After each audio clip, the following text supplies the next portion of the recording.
Mengapa kalian demikian jauh? Karya Tuti Nonka, narator Hanifah Abu Marzuki.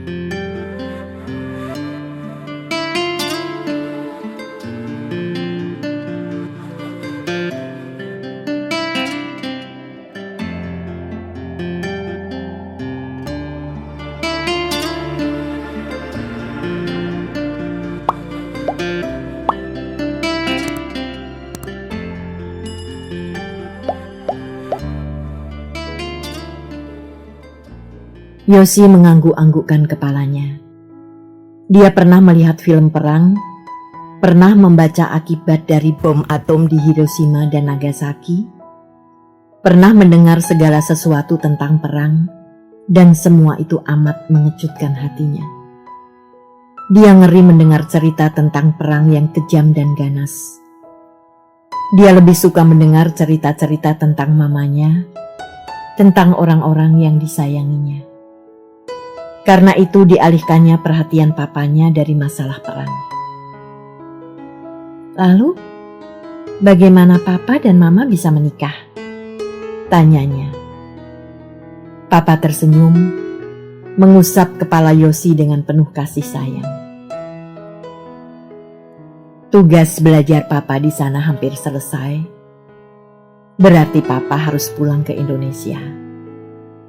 Dan sampai saat itu, kami tetap tidak memperoleh restu dari keluarganya. Bahkan mamamu dijaga ketat oleh keluarganya, sama sekali tidak boleh bertemu dengan papa. Papa sendiri sudah putus asa dan berniat akan pulang sendiri ketika tiba-tiba mamamu datang kepada papa dan mengatakan akan ikut papa ke Indonesia. Dia melarikan diri dari keluarganya dan nekat akan hidup bersama papa. Jadilah kami berangkat ke Indonesia dan menikah di sini. Syukur keluarga papa tidak ribut-ribut karena papa pulang membawa gadis Jepang dan mau menerima mamamu dengan baik. Kami hidup tentram dan penuh kasih sayang. Setahun kemudian lahirlah engkau, membuat kami semakin mencintai satu sama lain. Tetapi selama kami berbahagia di sini, rupanya keluarga mamamu di Jepang terus berusaha mencari jejak kami. Dan ketika kau baru berumur 4 bulan, kakek dan abang mamamu datang ke sini. Keluarga di Jepang sudah memberikan restunya dan ingin melihat engkau. Tentu saja kami gembira sekali. Fujirasan meminta mamamu mau menengok ibunya di Jepang. Sebab sejak mamamu pergi, ibunya amat sedih dan akhirnya jatuh sakit. Mula-mula mamamu bimbang. Berat hati meninggalkan papa. Tapi karena bujukan Fujirasan dan juga karena cintanya pada orang tua, akhirnya dia berangkat juga.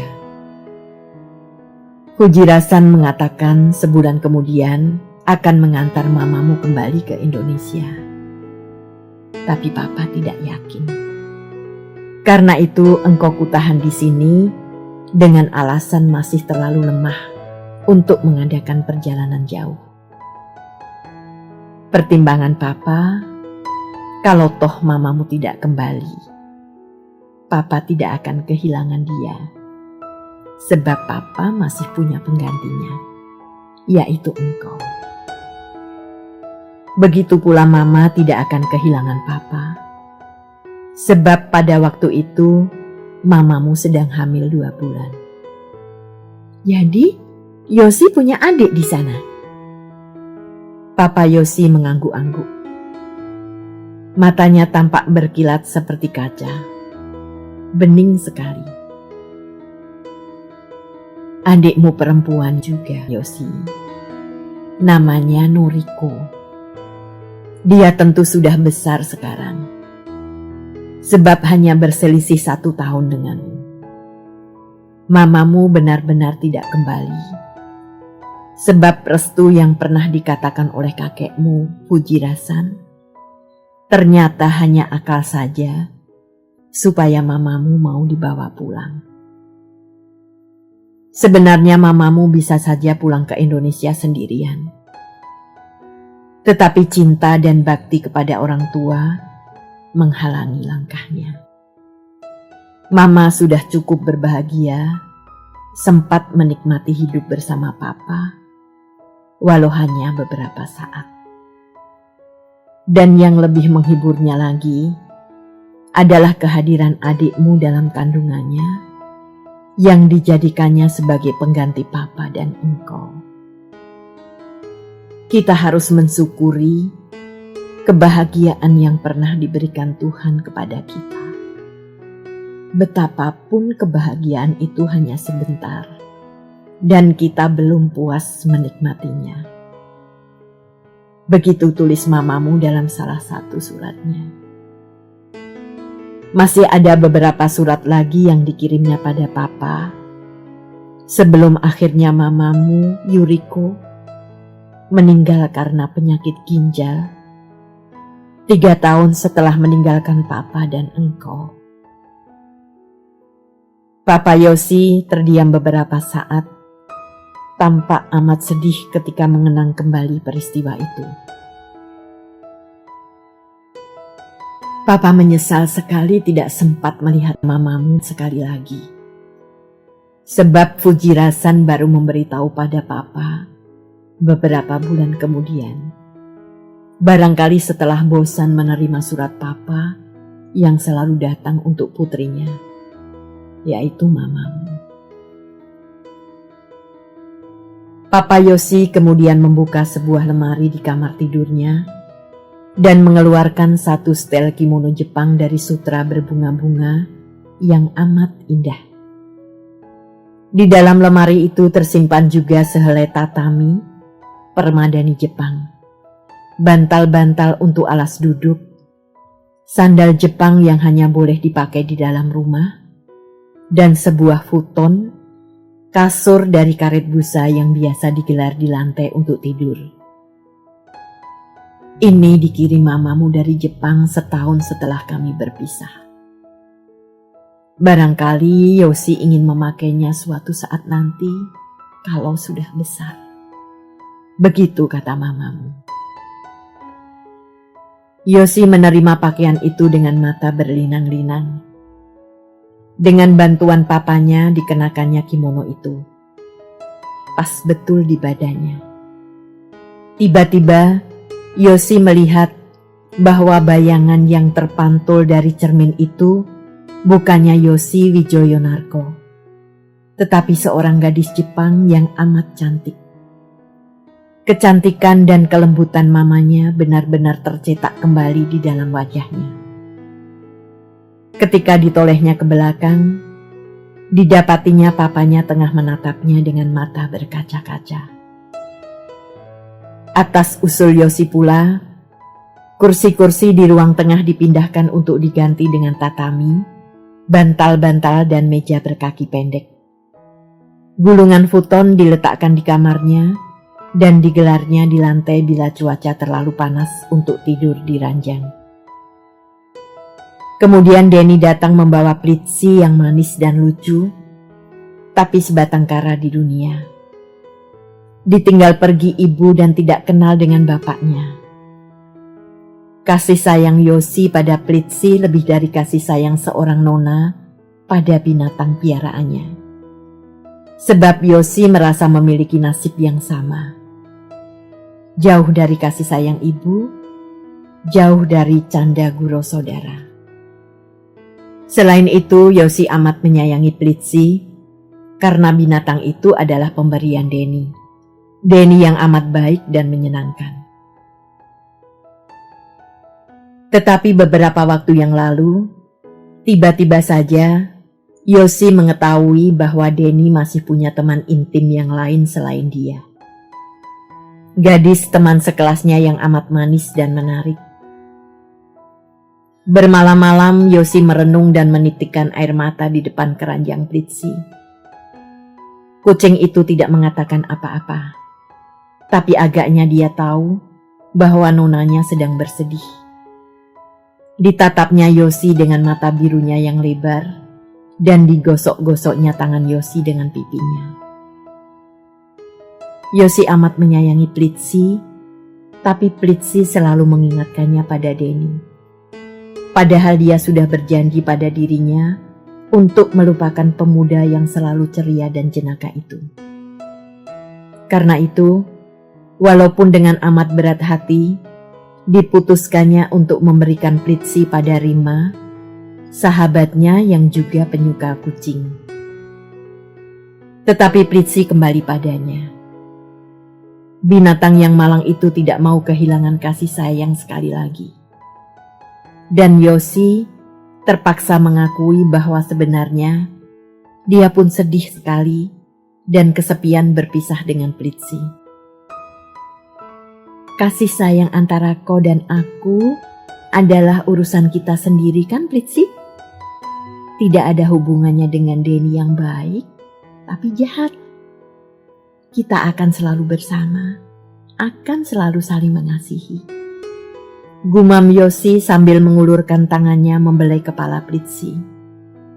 Gumpalan kapas itu sudah agak kering dan sekarang tidur dengan nyenyak. Yosi merebahkan kepalanya di atas bantal. Dirapatkannya selimutnya dan dipejamkannya matanya dengan hati damai. Di luar, rintik hujan sudah berhenti.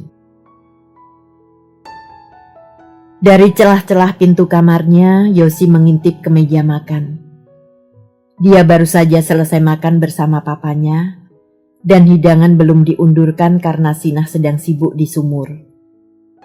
Biasanya Yosi segera mengisi piring Plitsi begitu dia selesai makan. Tetapi sekali ini Plitsi sengaja tidak diberinya makan.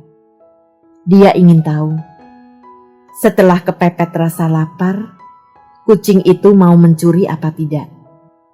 Sebab dengan perut menggembung keras, Plitsi tidak pernah mempedulikan seharum apapun daging yang dipajang di meja. Plitsi mendekam di atas kursi makan. Dia memang diizinkan naik kursi, tapi dilarang menginjak meja. Kepalanya tengadah dan cuping hidungnya tampak bergerak-gerak ketika tercium olehnya bau empal yang barusan digoreng Sinah. Pelan-pelan diangkatnya tubuhnya. Sekarang dia tidak lagi mendekam, tapi duduk tegak. Dijulurkannya lehernya panjang-panjang, mengintip permukaan meja. Beberapa saat dia bimbang, lalu tangannya terjulur ke atas meja dengan gerakan ragu-ragu. Tapi belum lagi tangan itu menyentuh tepi piring, lekas-lekas ditariknya pula. Yosi tersenyum geli dari balik pintu. Tampak Plitsi berdebar-debar, takut akan mengambil daging itu. Tapi lapar perutnya benar-benar menyiksa. Karena itu dijulurkannya pula tangannya. Sekali ini lebih panjang. Ketika tangan Plitsi tinggal 1 senti saja dari daging yang terletak di pinggir, Yosi membuka pintu kamar. "Hayo, Plitsi," tegurnya sambil berjalan ke meja makan. Plitsi terkejut sekali. Ditariknya tangannya dan secepat kilat terjun ke lantai. Dengan muka kemalu-maluan dihampirinya Yosi dan digosok-gosokkannya kepalanya ke kaki Yosi seakan minta maaf. Yosi tertawa geli. Tidak dapat dia marah pada binatang itu. Orang saja kalau didesak rasa lapar akan merampok atau mencuri. Apalagi kucing. Yosi mengambil piring seng Plitsi dan mengambil nasi serta ikan asin. Plitsi berlari-lari mengikuti nonanya ke dapur. Malam sudah larut sekali. Lampu-lampu besar sudah dimatikan, diganti dengan lampu tidur yang kecil. Yosi maupun papanya sudah terlelap di tempat tidur masing-masing, dibawa mimpi entah sampai kemana. Plitsi tidak ada di dalam keranjangnya. Tadi sore ada seekor kucing jantan berbulu coklat Hilir mudik di atas genteng sambil mengeong-ngeong, dan sejak itu Pritsi tidak kelihatan lagi. Agaknya dia terpikat pada pangeran itu dan menerima ajakan kencannya.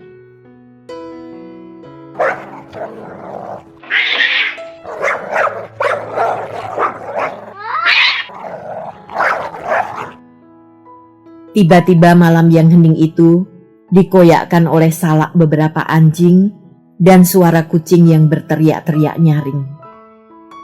Eongan kucing itu terdengar amat mengiris hati, ketakutan, kesakitan serta merintih memanggil-manggil.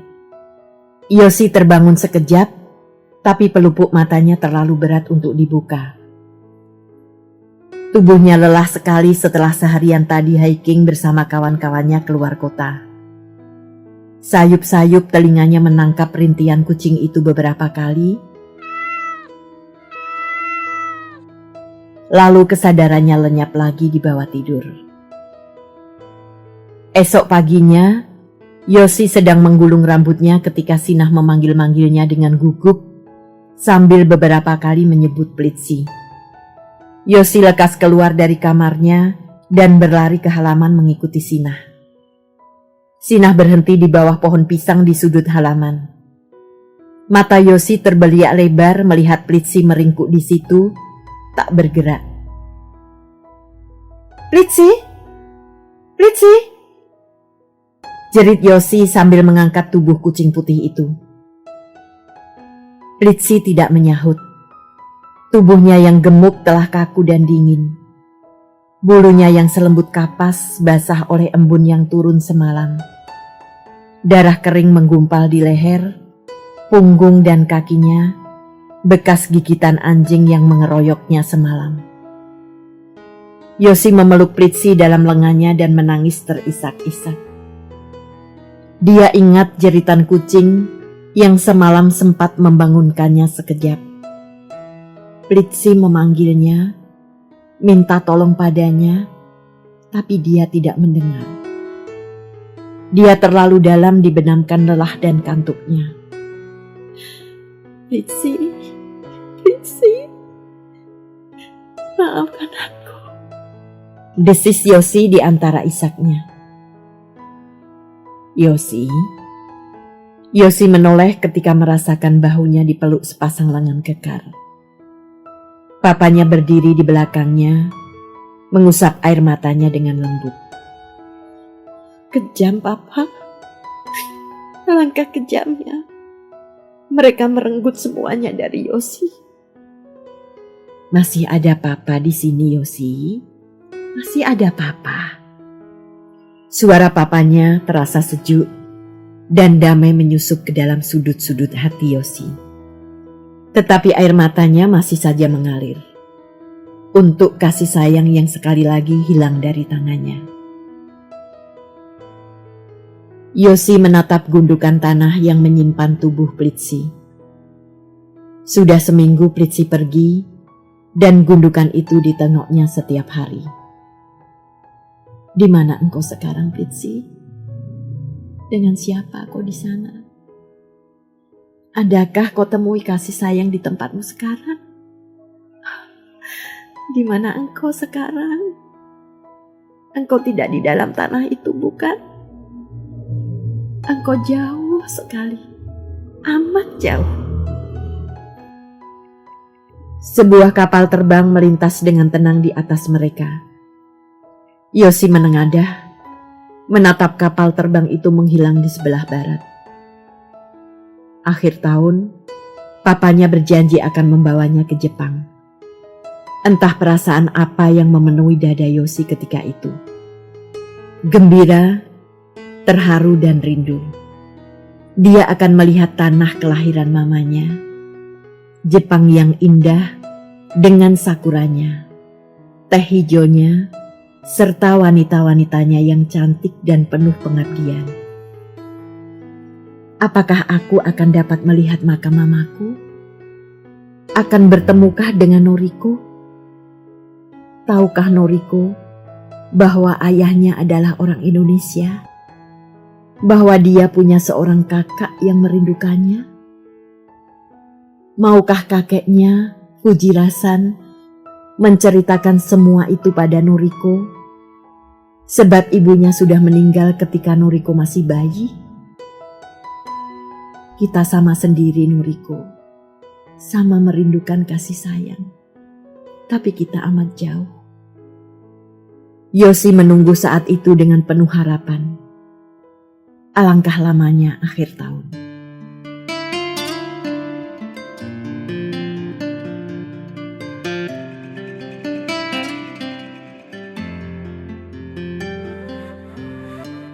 Terima kasih telah menikmati cerita ini.